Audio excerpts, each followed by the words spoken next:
तो वहीं विश्व प्रसिद्ध कैलाश मानसरोवर यात्रा एक बार फिर से शुरू होने जा रही है। भारत और चीन सरकार की बातचीत के बाद अब यात्रा को हरी झंडी मिल गई है। बता दें कि 4 जुलाई से कैलाश मानसरोवर यात्रा की शुरुआत हो रही है। कैलाश मानसरोवर यात्रा पिथौरागढ़ के धारचूला से इस बार पहली बार सड़क मार्ग से होगी। इससे पहले कैलाश मानसरोवर यात्रा इस क्षेत्र में पैदल सफर करके हुआ करती थी।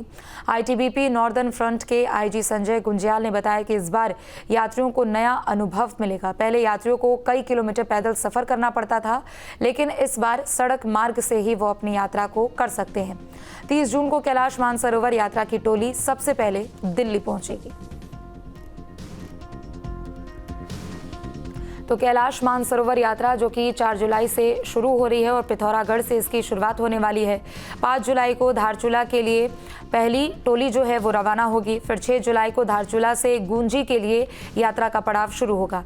6 से 7 जुलाई को यात्रा गूंजी में रात्रि विश्राम करेंगे और उसके बाद यहाँ से नाभी ढांग होते हुए लिपुलेख के पास पहुँचेंगे।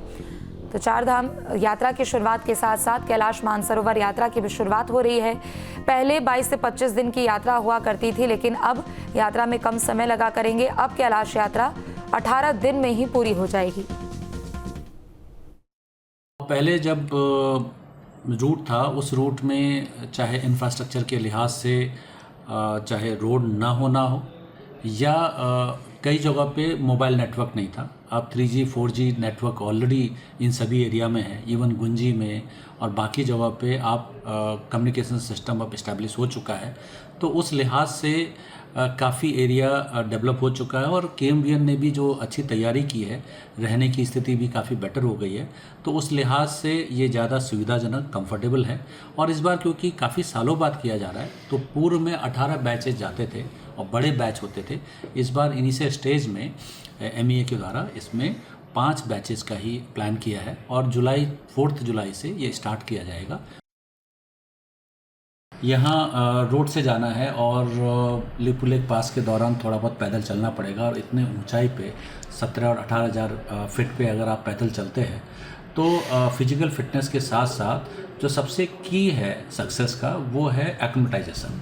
अगर आप प्रॉपरली एक्लिमेटाइज है और आपको उस टेरेन पे, उस हाइट पे रहने में दिक्कत नहीं है तो ये यात्रा सकुशल की जा सकती है। कई बार एज, उम्र या फिजिकल फिटनेस से ज़्यादा एक्लिमेटाइजेशन ज़्यादा इम्पॉर्टेंट हो जाता है। फिर आप जब कैलाश मानसरोवर यात्रा में जाते हैं तो उस रूट में आपको पैदल भी काफ़ी चलना पड़ता है। चारधाम यात्रा के साथ ही कैलाश मानसरोवर यात्रा की तैयारी भी शुरू हो गई है। राज्य सरकार का हालांकि उसमें बहुत ही कम दखल होता है, लेकिन राज्य होने की वजह से, उत्तराखंड एक स्टेट होने की वजह से उसकी अपनी एक जिम्मेदारी बन जाती है। हालांकि इस पूरी यात्रा को आईटीबीपी संपन्न कराती है और केंद्र सरकार का, विदेश मंत्रालय का इसमें सीधा दखल होता है। लेकिन फिर भी राज्य और केंद्र सरकारें चारधाम यात्रा के साथ साथ कैलाश मानसरोवर की यात्रा में भी जुट गए हैं। आईटीबीपी ने पूरा रोड मैप तैयार कर लिया है और 4 जुलाई से शुरू होने वाली इस यात्रा पर सभी की निगाहें टिकी हुई है।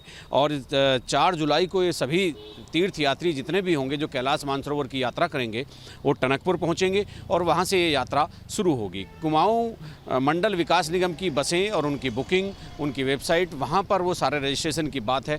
लेकिन उनको चूँकि चाइना के हिस्से में जाना होता है जोग्राफिकली, और कैलाश मानसरोवर आज के वर्तमान परिस्थितियों में चाइना के अधिकृत तिब्बत क्षेत्र में है, तो इसीलिए पासपोर्ट और वीज़ा, ये सब चीज़ें, इनकी फॉर्मेलिटी पूरी करने के बाद 4 जुलाई से ये यात्रा शुरू हो जाएगी। आईटीबीपी के आईजी फ्रंटियर संजय गुंजियाल ने बताया कि उनकी तैयारी पूरी है और उन्होंने एक ब्लूप्रिंट तैयार कर लिया है कैसे पूरी यात्रा सुरक्षित और सुगम होगी।